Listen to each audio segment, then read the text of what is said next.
This podcast is part of the Red5 Network. For more Red5 Network podcasts, visit red5network.com.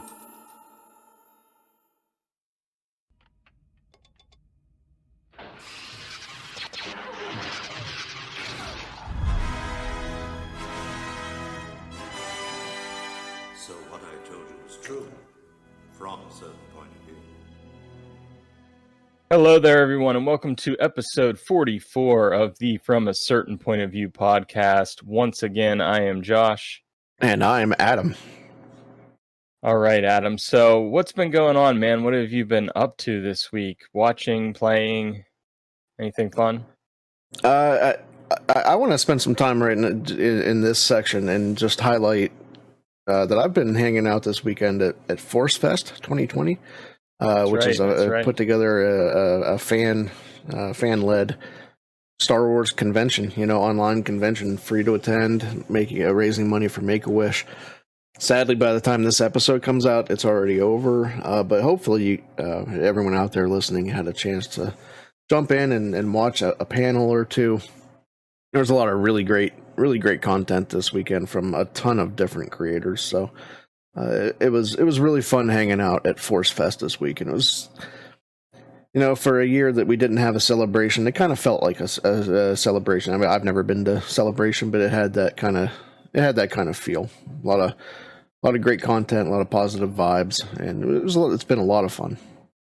That's awesome. I'm glad to hear that you had a good experience with that and everything, and representing our podcast through that event. So thank you, Adam, for doing that. Yeah, it was a ton of fun. Fantastic. What have you been up to, Josh? Well, Brittany and I were kind of going through our rewatch of the sequel trilogy. So right, okay. we had finished up The Force Awakens and then started watching The Last Jedi last night. So just kind of getting amped up for our trip to Galaxy's Edge. It's coming and up. Everything. Yeah, and given that the focus of Galaxy's Edge really is the characters and things from the sequel trilogy for the most part, I thought it would be a good time to check those out again and everything. Yeah. So, and I mean, most of that takes place right after they actually slipped that stuff into canon timeline. I think we might have talked about this before. Yeah, I think it's like between episode 8 and 9. Yeah. So if you stopped your watch through right here and then visited, and then you could wrap it up with TROS when you got home, and then it would be like one big long story. Maybe that's what I'll do. That's good thinking there. Yeah, I'll just stop at 8 and then come back and watch 9. Yeah. I like it. Good call. Looking out for you, bud. I appreciate it. So speaking of my trip to Galaxy's Edge, upcoming next week, I wanted to put a poll out there to kind of help me make a decision.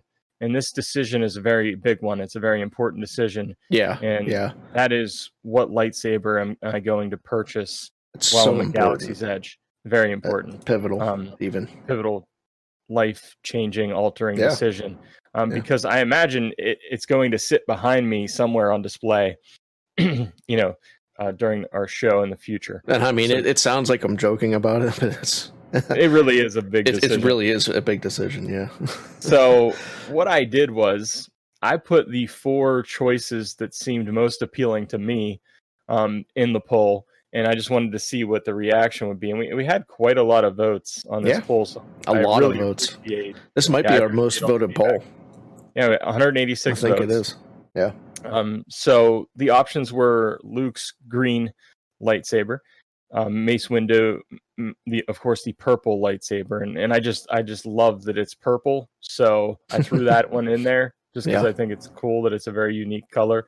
Kylo Ren, and then Ahsoka Tano's twin sabers, because all of these are offered at Galaxy's Edge. Now, right now, Savi's Workshop is not actually open to create your own lightsaber, but what they have is they have all of these kind of legacy lightsabers in there that you can look at and purchase. So we had, coming in last, unfortunately, was Mace Windu at 8%. And then we had a lot of people jumping on that purple bandwagon.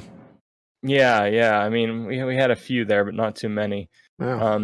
We had Kylo Ren with 11%, Ahsoka Tano with 31%, and then winning the poll was Luke Skywalker's green lightsaber at 50% of the vote, which was also How you feeling with that?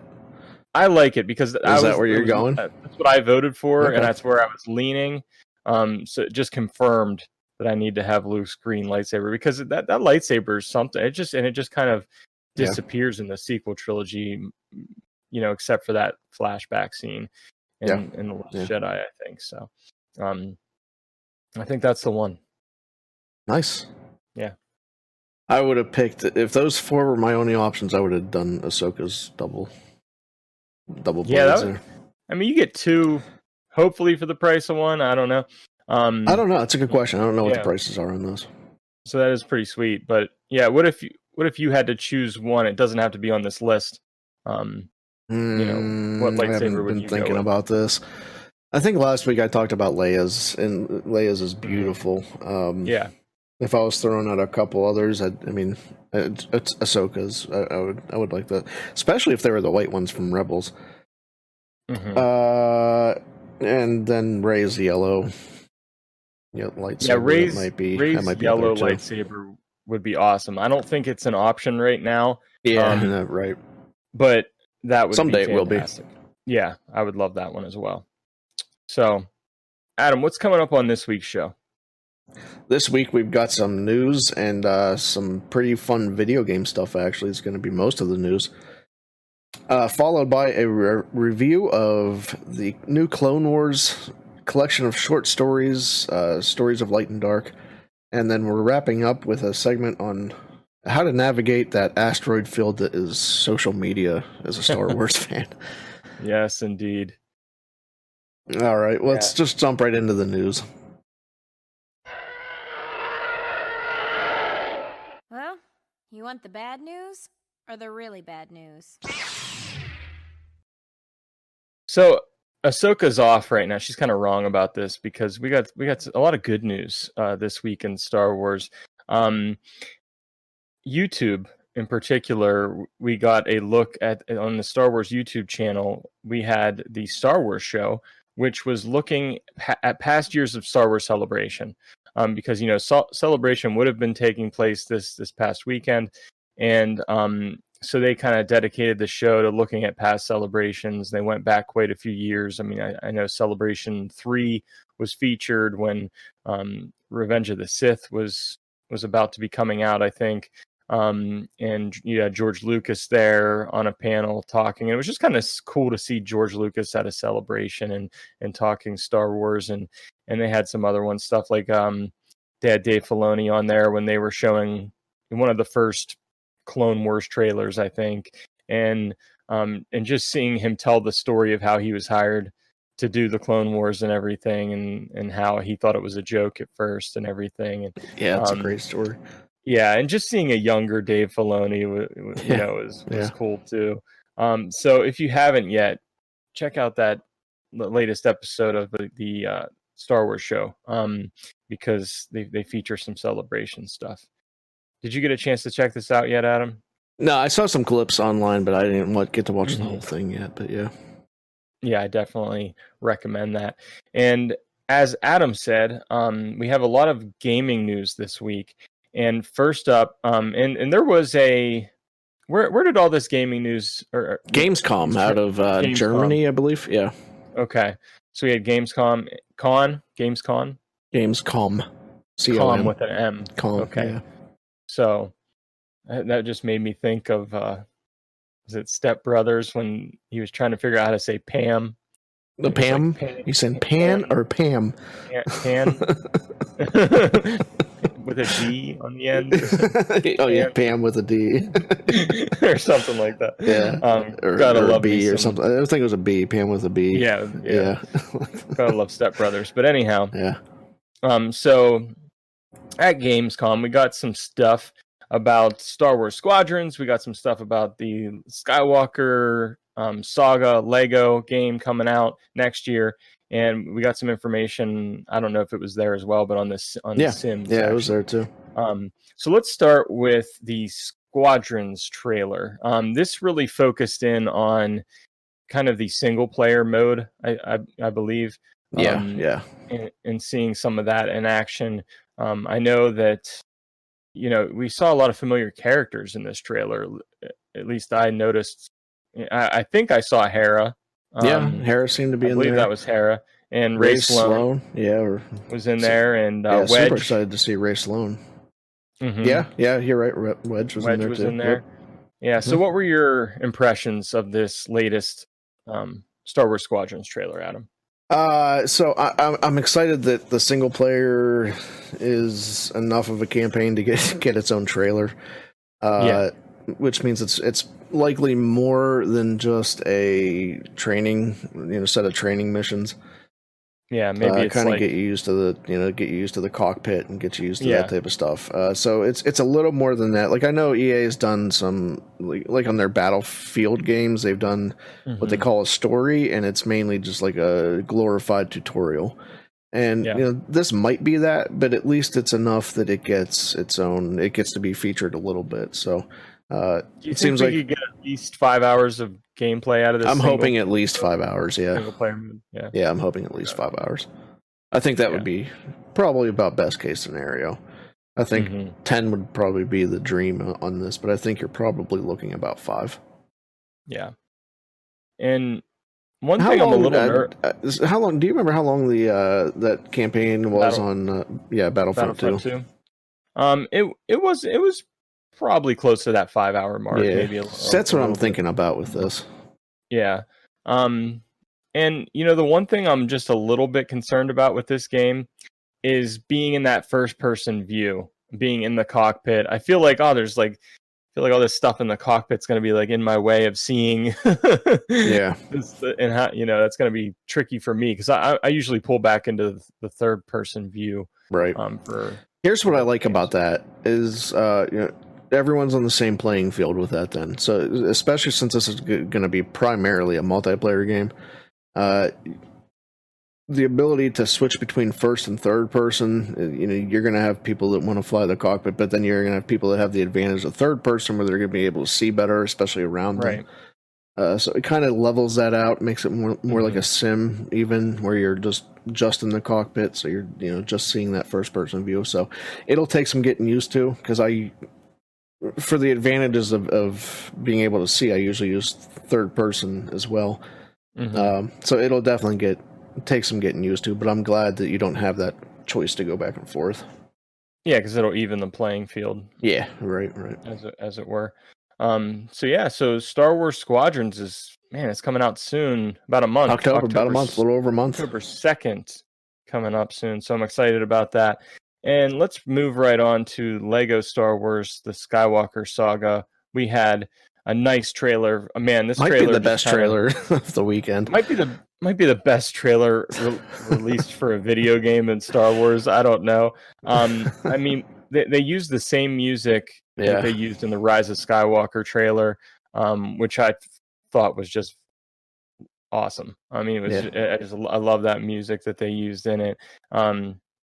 And of course, we know this game's not coming out till next spring. Now, it was originally supposed to come out near the end of this year. But what were your thoughts on the Skywalker Saga? I mean, I wasn't really planning on getting this game, and I still don't know if I will. But man, it hyped me up a little bit. Between the music and just some of the scenes, it was a really well done trailer. I agree. I mean, I've said this before and I'll say it again. I am so excited to play through the action of these films. And I wish that we had a game, not Lego that did that, where you could be Rey, you could be Luke, you could be Han and go through different scenes in the movie. Like, I love that stuff. But this is the next best thing. So I'm really excited about it. And I'm definitely going to pick this one up next year. There were definitely a few standout moments for me, that even just like the comedy, like the porgs being inside Luke's robe. I mean, you thought it was Luke at first, but there were actually porgs in his robe, and you get and we get a look at Rey's yellow lightsaber in this trailer as well. Just a lot of cool stuff. We even see Yaddle in battle. So I don't know if you caught that or not. But So yeah, it just looks really cool. I'm really excited about it, and Yeah, I mean, it definitely looks cool. I can't say anything to the contrary. There, it was a great trailer. absolutely. And last up in games, another reveal was that Star Wars is coming to The Sims, and in particular, we're going to Batu. And now, Brittany, my wife, who is a Sims fan, she said, "Wow, you might actually finally want to play The Sims now." And I was like, "You're right." Yeah, I've never played The Sims before, but this Batu expansion looks pretty cool. So it's coming out next month. What are your thoughts? I have played The Sims, and I'm not a huge Sims fan. The weird thing about this is that my daughter watches a bunch of YouTube videos on her tablet, and somehow along the way she stumbled across the Sims 4 videos, and she's been begging me to play The Sims 4. Yeah. On my gaming PC here. And I've been resisting, and I think I just crumbled on it. Yeah. I think without even trying, I think my daughter Grace won that battle. I can certainly understand that, because yeah, I'm going to encourage Brittany to pick up this expansion, and maybe we'll play together. Yeah. So I don't know. That's coming out next week. Actually, it's September 8th. That's close. So that's coming out. It's pretty quick. It's technically next month, but it's also happens to be next week. Yeah, pretty much. Yeah. Awesome. Yeah, I mean, I don't know if you can build your own cantina or something, but that I mean, what they showed in that trailer, it looked pretty pretty customizable. Yeah, for sure. So if my house ends up being a cantina, I will not complain. No, I'm good with that. And I'll probably spend more time than I should in that cantina, that virtual world. For sure. So. Yeah, speaking of cantinas, we do have a reservation for Oga's Cantina.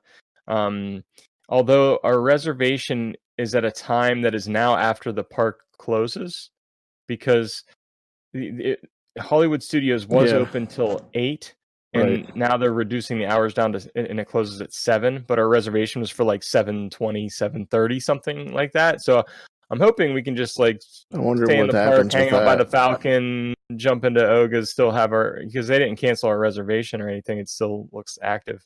That's interesting. We'll find out, but yeah, I'm trying to get a Bespin Fizz or a Fuzzy Tauntaun or something like that. So yeah, nice. And last up in our news today is about Star Wars Celebration, the store, and there was early access to the store for those that actually had a Celebration ticket, and to the rest of the public, you can shop on the store. I believe it is tomorrow on what would be Monday, August 31st at 12 noon Eastern on StarWarsCelebration.com, and there's some exclusives that we have. We have a Tauntaun and Luke Skywalker plush. We have an AT-AT or AT-AT, however you prefer to say it, punch bowl. There's also a Millennium Falcon cockpit sunshade for your vehicle, so it looks like your vehicle is the cockpit of the Falcon, which is cool. Then we have a couple Star Wars Empire Strikes Back 40th anniversary lunchbox tins.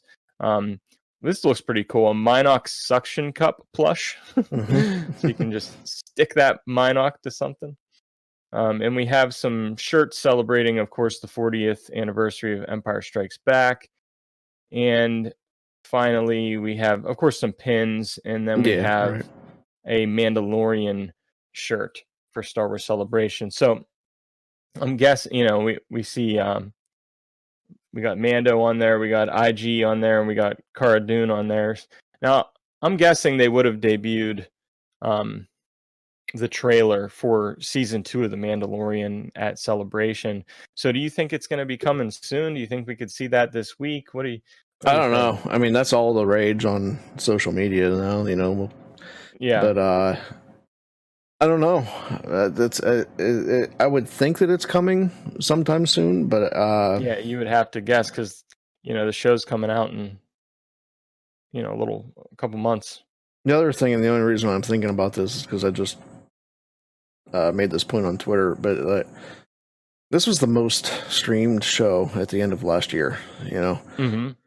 So I also don't think that the success or failure of this show is going to hinge on when or if a trailer arrives prior to it debuting. That's absolutely true. I just want to see some of it. You know what I mean? Yeah, for sure. You're absolutely right. Like, it doesn't need a trailer. They could just launch the second season and probably without a trailer at all. I mean, that's the thing. What if October 1st rolls around? I don't know what date that is, but and they just say Mandalorian's available today. Right.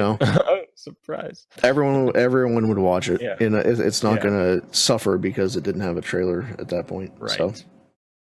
But I love trailers, and I still want to see one, Adam. So I really hope that we get one. October 1st is a Thursday, so it would probably be October 2nd. That's a Friday. Like, I don't know if that's going to happen, but it's, and I still think that we will get a trailer before the season. I just have no idea. So right. Well, hopefully we will get one soon, and if we do, then I know either I or Adam and I will be having some kind of trailer reaction video that we'll post on our YouTube. Hopefully, it's after you get back. Hopefully, yeah, because it's tough to pull that off while I'm in Florida. Yeah. All right, sir. We are ready to move on to our review of Clone Wars Stories of Light and Dark. Let's do it.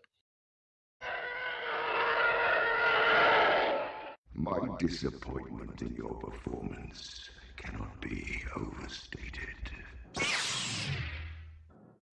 Earlier this week, Tuesday, actually, the 25th, a brand new Star Wars book hit the shelves. Always excited for brand new Star Wars books. I don't know about you, Josh, but I love brand new Star Wars books. Definitely. Gotta love them. Yeah, even for something like this, which isn't something I'd normally usually check out, but we got a review copy of this, so I got a chance to take a look at it.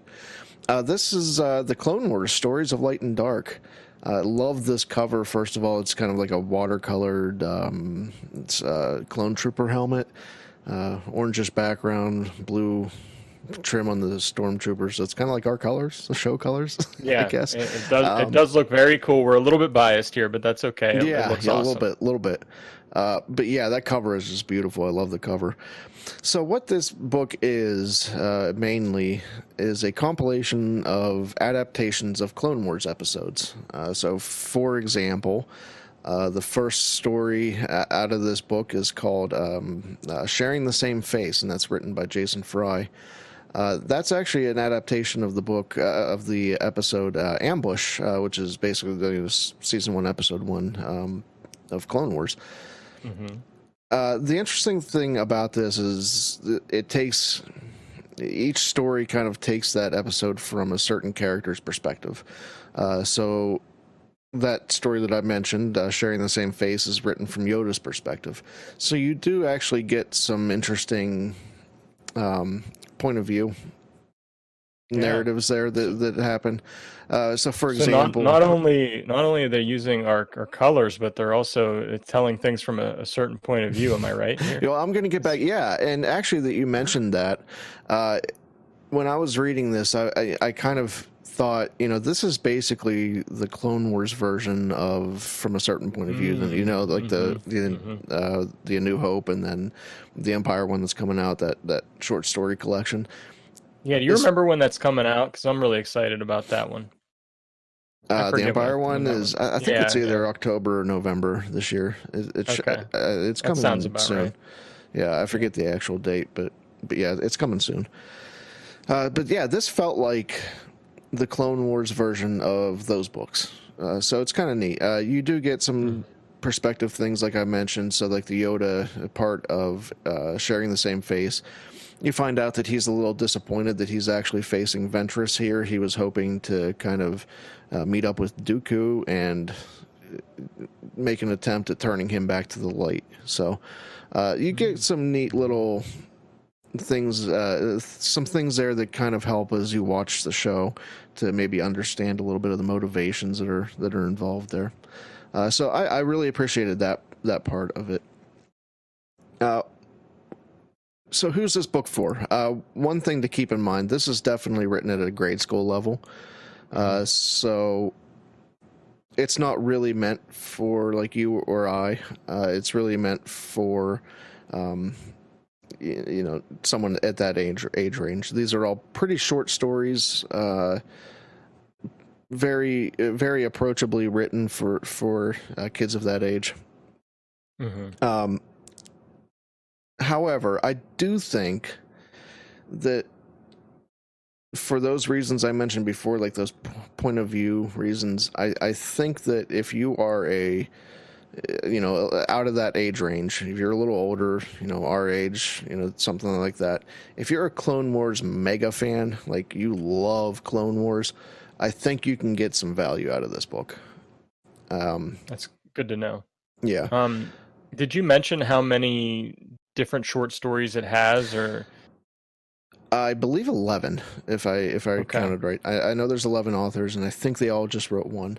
And the authors, it's a pretty good list of authors, and some of them, like I mentioned, Jason Fry, some of them are, no stranger to Star Wars stories. So a lot of them are doing like a repeat story, but I believe there's 11 stories. So it basically kind of picks and chooses some Clone Wars episodes, and kind of just tells them, it makes an adaptation of them, I guess. So, right. Now, do you think that the intention behind this book is to this collection of short stories is to introduce kids to the Clone Wars era? Do you think it's to kind of enhance, if they've already seen the episode, like what comes first? Do you think they have to see the show before they read the book, or vice versa? Yeah. So a couple things. I do think it's written to enhance the episode. I think that's the intention. Mm-hmm. So I think the main idea is that you've already seen the episode and you're kind of going back to read the book. Kind of like how we do with novelizations of movies. We go see the movie, at least nowadays. We go see the movie, and then a month or a couple months later, the book comes out. And we go back and read the book, and it can enhance, what we're already familiar with. So it fills in some of those. Yeah, fills in some of those details. So I think at a grade school level, I think that's what this is really meant for. Mm-hmm. However, for that age range, I think this book would be perfectly fine if you had never seen the Clone Wars. So if you have someone in mind that you're maybe thinking about this book for, if they're a Star Wars mega fan, they've seen every Clone Wars episode, they know what happens in all of them, I think they'll find some value in this, and I think they'll have a lot of fun reading this. If you have someone that's like just starting to get into Star Wars or has never watched Clone Wars at all, I think that these are all very approachable. I mean, they're all written... they're all their own self-contained story. So I think that you can get some good value out of these stories, even if that's the scenario. Mm-hmm. I actually enjoyed this, and I say actually just because, it's not written at my level. I was expecting to be a little bored. I did enjoy getting those, just kind of little nuggets. It's not filled with stuff. Like if you skip this, you're not going to miss like any. If you're trying to get like every canon detail ever, you're not going to miss anything big in this book. So if you're expecting to get this thing and have like a Dark Disciple type story, with Quinlan Voss and Ventress, that's not what you're getting here. And these aren't really even untold Clone Wars tales, kind of like Dark Disciple was. These are adaptations of existing episodes, just so everyone's clear on that. This isn't like Lost Clone Wars episodes. This is right. Clone Wars episodes that you know and are familiar with, and this is the adaptation of some of those. Did you have a favorite?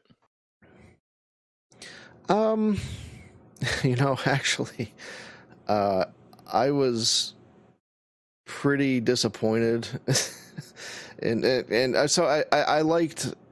There's things. I'll start with it to answer the question first. There's things I liked about a couple of the first few. I really liked that Yoda one, and then the next one's interesting too. It's actually from Dooku's perspective about the. Oh, I'm gonna forget which arc that was from, but the arc where Dooku and Anakin and Obi-Wan are all kind of imprisoned together. It's the story of that written from Dooku's perspective, and he's actually kind of like he's recording this to send a report to Sidious. So he's telling them, he's kind of giving Sidious the rundown of what happened, in that story, and he's recounting it, from that perspective. I thought that was kind of neat.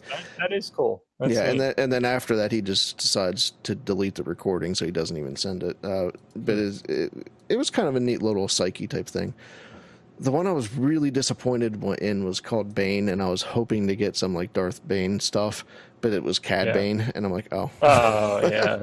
I like Cad Bane. I like Cad Bane a lot. Right. But I was like, this is going to be some like, maybe some like Sith mythology, maybe get into some of that stuff. No, it wasn't. So, but still good stuff regardless. It's, that was just my own little disappointment. So. Yeah, Clone Wars: Stories of Light and Dark. It was a lot of fun. I had fun reading this.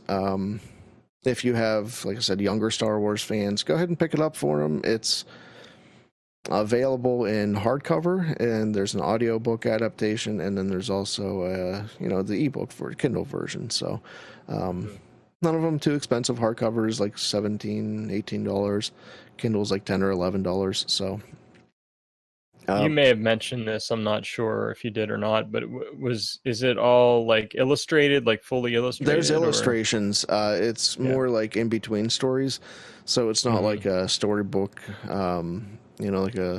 Like a younger kids, like a golden book type thing. It's not like that where the illustrations are in with the story. In between the chapters, there's some illustrations in that. So yeah, there are some fun illustrations to check out.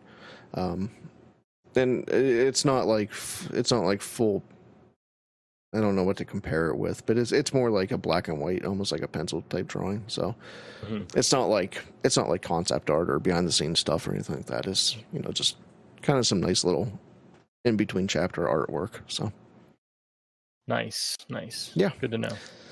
So yeah, like I said, that's out already. If you want to read a version of this review, that's on our website, FromACertainPointOfView.com. You can check it out there. Like I said, this book came out August 25th, and it's from Disney Lucasfilm Press. And if you got a younger fan, or if you love Clone Wars, give it a shot. What do you got to lose? So yeah, I mean, well, I know.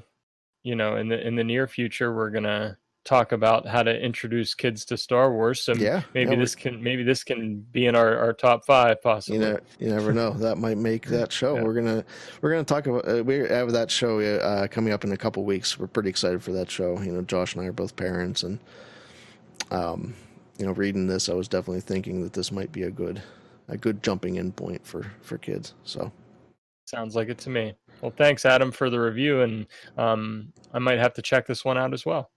Yeah.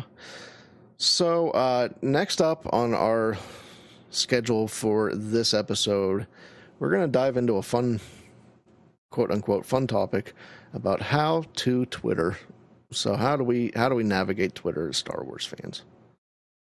Yeah, I feel like I'm going to learn something here, and you need to educate me some here on Twitter, because Twitter's still I'm not the best. So I'm looking forward to this.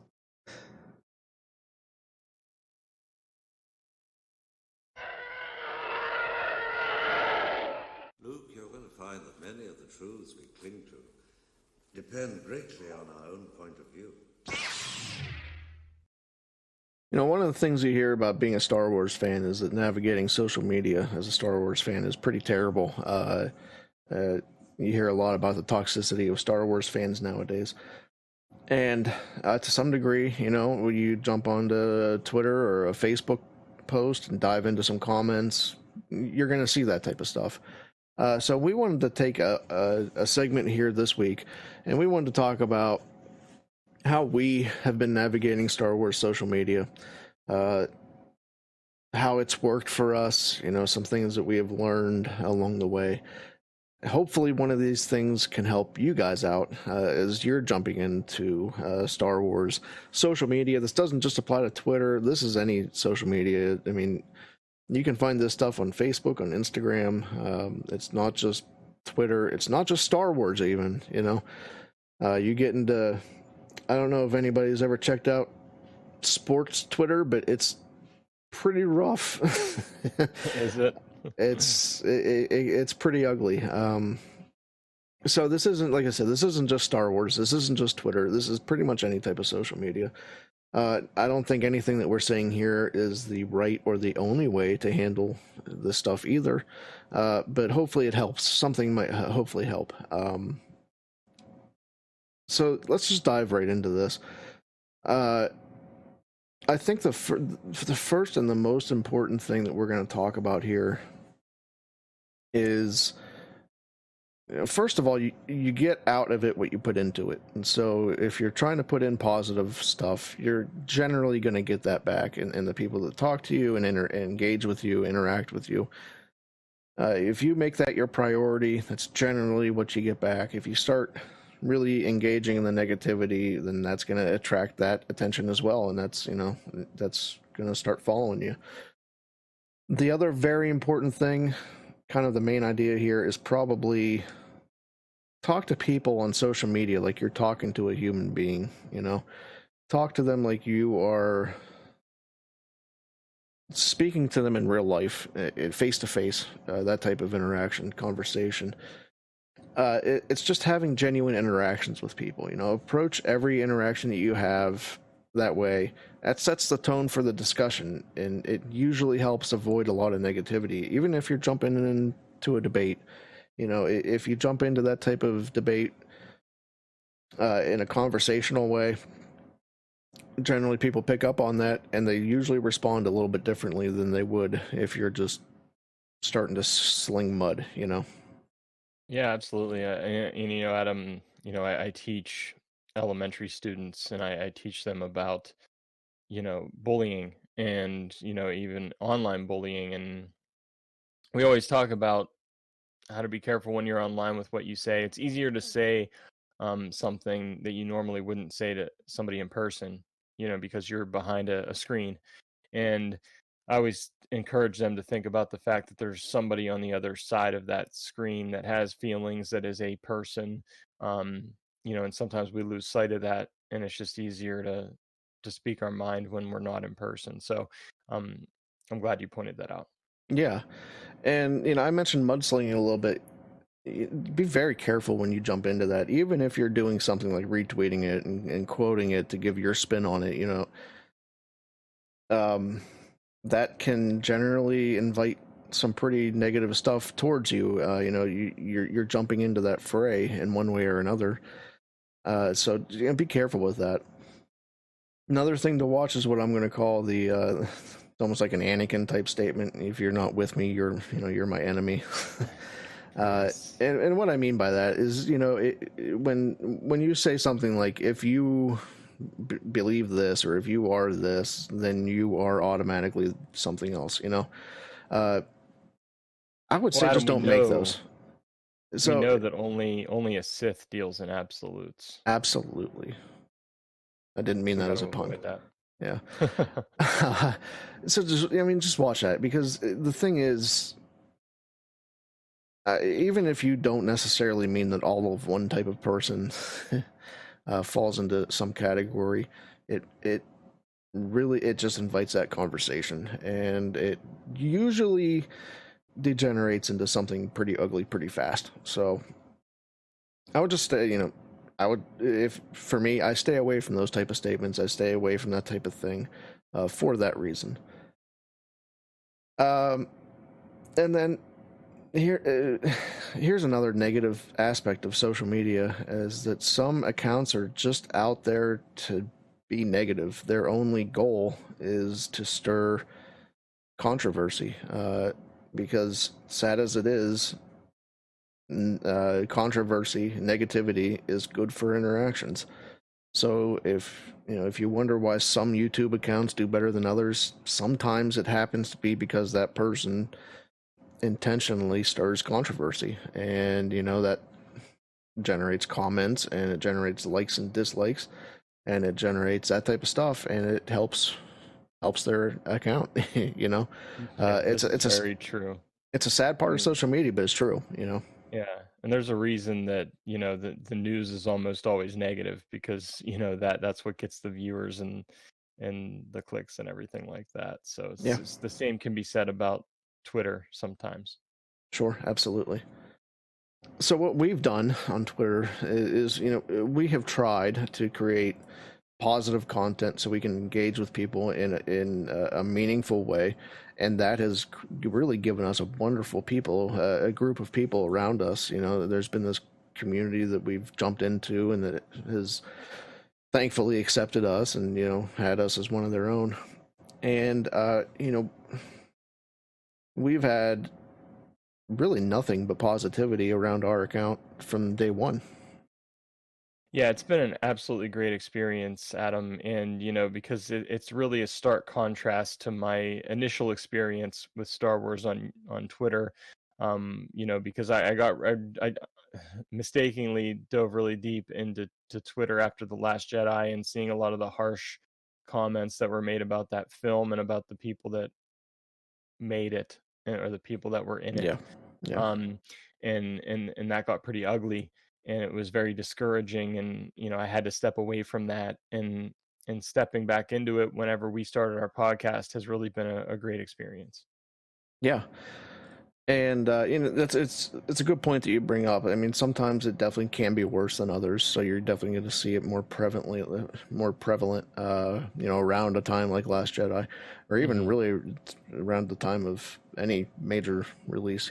Release, yeah. You're just going to see people talk about it a lot more.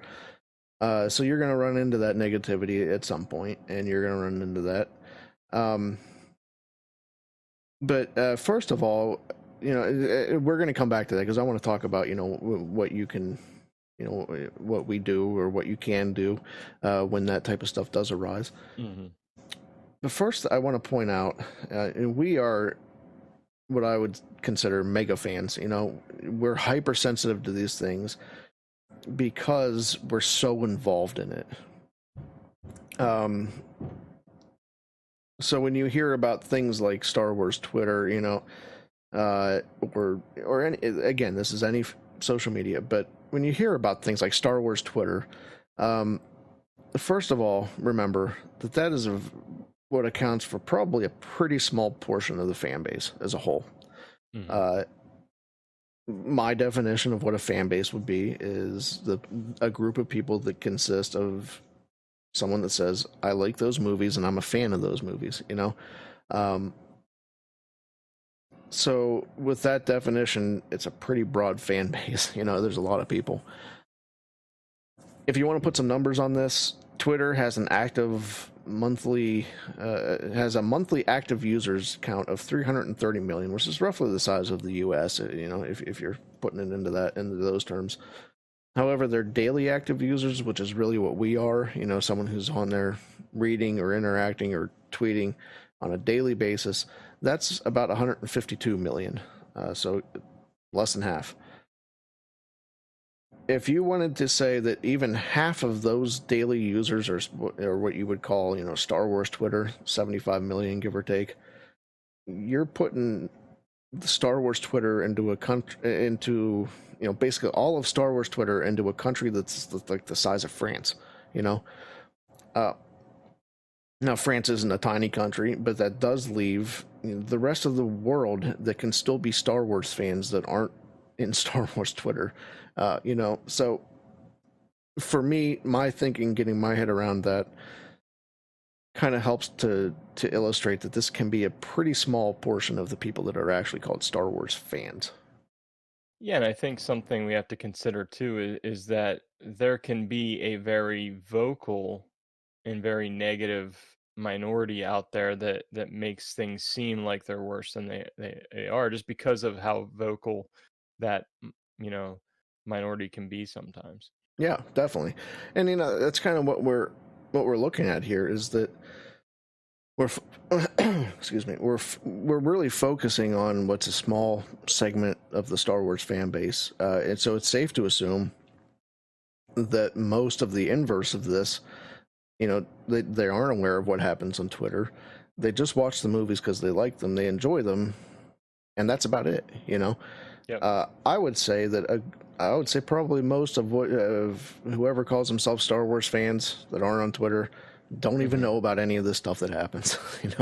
Yeah, I mean, I would say about the people that are in my life. I mean, you and I, and maybe Brittany, because I talked to her about it, really know that this stuff goes on. I mean, because I have a lot of family and friends who might be just a casual Star Wars fan, and they probably have no idea that some of this stuff happens on Twitter. They go and see the movies and either like them or don't like them. Yeah, and the other thing, we've talked a little bit about Celebration on this episode, but we have to remember that not every interaction with Star Wars fans is negative. Celebration is always put out as that example of something that has, a ton of Star Wars fans attend and is generally seen as a very positive experience. And you can speak to that because you've been there. Everybody that I've spoke to says the same thing. Yeah, I mean, Star Wars Celebration was exactly what I needed after the whole Last Jedi thing happened and kind of the division between the fans and everything. And I was very discouraged by that. And I just wanted everybody to kind of come back together and just be a Star Wars fan again. Yeah, right. And just kind of that excitement that existed after The Force Awakens or around The Force Awakens. And I think Celebration, that was what I needed to get that experience again, and to feel like there are tons of fans out there that just love Star Wars and want to celebrate it and not burn it down. Yeah, exactly. So, that leaves us at a kind of a crossroads here, a bit of a dilemma. We have, the fact that the negativity does exist out there. It's definitely there. But we also have the fact that there's positive ways to deal with things, and better ways or more positive ways to interact, so that you don't have to worry about this stuff as much. Mm-hmm. So what do you do when you do see toxic behavior? Do you call that out? Do you do your own thing? What's the right thing to do? As a Star Wars fan on Twitter. Mm-hmm.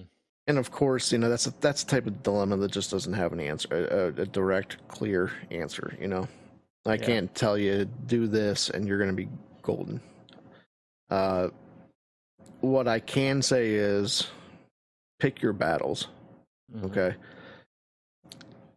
If you have to call something out, then do it. But I would suggest to make that statement and then try to move past it, move past it into something new. Yeah. Try not to engage in that day in, day out. It's going to burn you out as a Twitter user. And maybe you can speak to, mentioning how you felt after Last Jedi, and that you really stepped away with it. It's going to burn you out. Mm-hmm. And if you're working, like we are with a podcast or a blog or something like that, a website, whatever you're doing, it could very easily burn out the people that are following you too. They may have signed on for a different reason than talking about negativity day in and day out, right? Yeah, I can actually think of a couple examples that I've kind of dealt with, and one was The Last Jedi, and they're just somebody basically making a comment like if you were a fan of The Last Jedi, you're not really a Star Wars fan. That's one of those Anakin statements, right? If you like it, you're a Disney shill. There was an occasion where I kind of spoke up and I said, hey, you don't represent all Star Wars fans, and there are a lot of people that love this movie, and and just kind of called that out. I felt I needed to, but then I kind of moved on from that. And then the other example actually just happened last night. There was a certain, I guess, news outlet, I'll call them, like a movie news outlet, who had just done an article on the worst Christopher Nolan movie. Like, this is why Batman or The Dark Knight Rises is the worst Christopher Nolan movie. And I just asked the question, I'm like, what exactly is the point of you pointing out the worst Christopher Nolan film? Like, what are you trying to do with that? I'm like, he's a great director. A lot of people love that movie and think it's a great Batman film. So I'm not even going to click on your article because you're just trying to get clicks by doing something intentionally negative. It goes back to that, that's it's good for numbers, it generates clicks. So yeah, just say what you need to say, get back to your content. The thing is about this, it's so easy to get pulled into this, and not get back out. It's so easy to fall into the trap of calling out every negative thing that you see, and then you never really get back to why you're there in the first place. Right. So just be careful how deep you get yourself into this, because it's very hard to get back out. Basically know when to draw the line. If you want to use features like mute and block, use them wisely and apply them how you see fit. But I think, but most important, know when to step away. Even more than mute block, just know when to step away. I had to take a mental health day from Twitter a few days ago. I just had to get away for the day. Know when to put it down and walk away. Because there's also one sad truth in this too. There's always going to be a segment of fans that you can't, fix, quote unquote. There's always going to be that dark corner of fandom that you just don't want to venture into. Those people are not going to go away. They have more of a voice because of social media and things like that nowadays. You're never going to totally obliterate that. So just be very careful how far you let yourself go into that corner. Yeah, I think that's really good advice.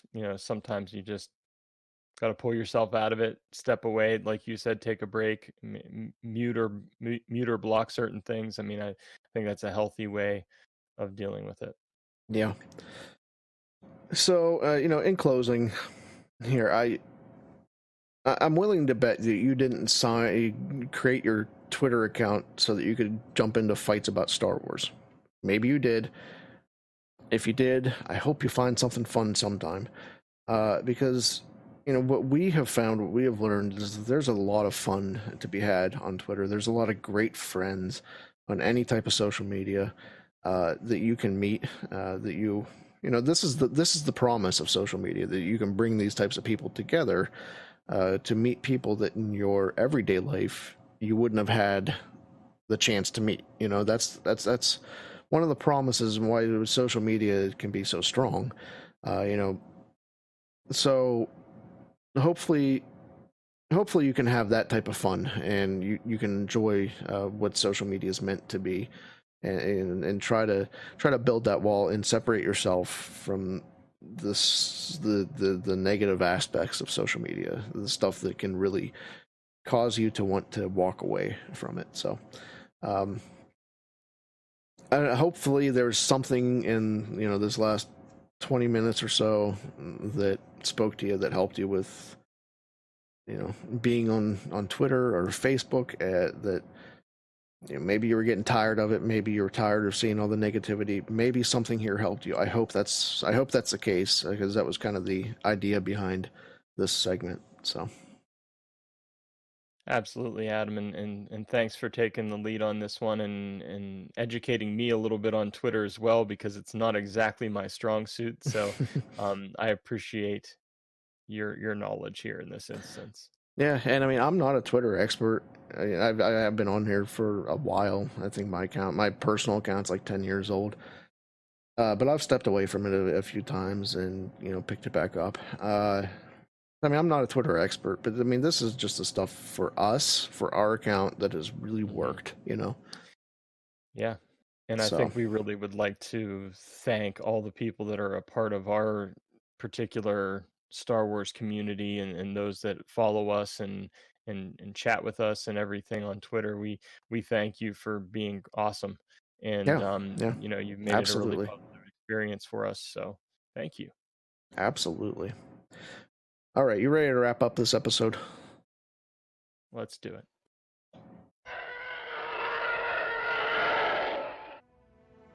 I'm just glad you're here. At the end. Thank you, everyone, for tuning in to episode 43 of From a Certain Point of View. There's no one to thank for a live show today. We went back to the dark ages of the podcast, and we're not live. Our early days. Yeah, we're not live today, or in the next 2 weeks. Actually, we will be back live on the 19th of September. So we're looking forward to getting back to those live shows. But thank you for tuning into the podcast. Remember to subscribe on your favorite podcast app. We're on a lot of them. If you're on one like iTunes or even Podchaser that enables you to leave a review, please do that. It's the only way that we know what to do better, what to keep doing. And it also helps us get in front of more people as well. So check out the website FromACertainPointOfView.com. You can find blog articles there. Send us questions, show topics. We have a list of every podcast app that we are a part of. You can find any link to any podcast app you use is on our website. Our socials are Twitter @CertainPOVPod, Facebook FromACertainPointOfView.com. I'll edit that. Facebook From a Certain Point of View. The Discord server is in the show notes and on the website as well. Our email address is certainpovpod@gmail.com, and we are hosted by Anchor, where you can leave a 60-second voicemail, ask any question about the show, let us know what your experience on Twitter has been, send a voicemail in. We would love to play that on the show and get your take on Twitter or Facebook or whatever you like to use. Check out the Red5 Network. We are just a small part of the Red5 Network. There's a lot of great shows on that network, so check out red5network.com for all of these shows, not just Star Wars related. You can find a lot of great stuff there. You can find me on Twitter is the best place, @thegauze85. And Josh, where can they find you? They can also find me on Twitter @JediJarJar1722. And once again, I just want to thank everybody out there for listening to our podcast. And we really encourage you to also subscribe to our YouTube channel, From a Certain Point of View. And if you are watching on YouTube, you will notice a transformation has taken place during the course of this episode where my hair was cut. In between one of the segments, I went and got my hair cut real quick, came back. No, we're just some. Well, actually, that'd be weird because you started out with short hair, and then it would have been a really long episode because it got really long in the middle, and then it got short at the end. Right. So yeah, we thank you wherever you're watching or listening, and remember that everything we said today was true. From a certain point of view.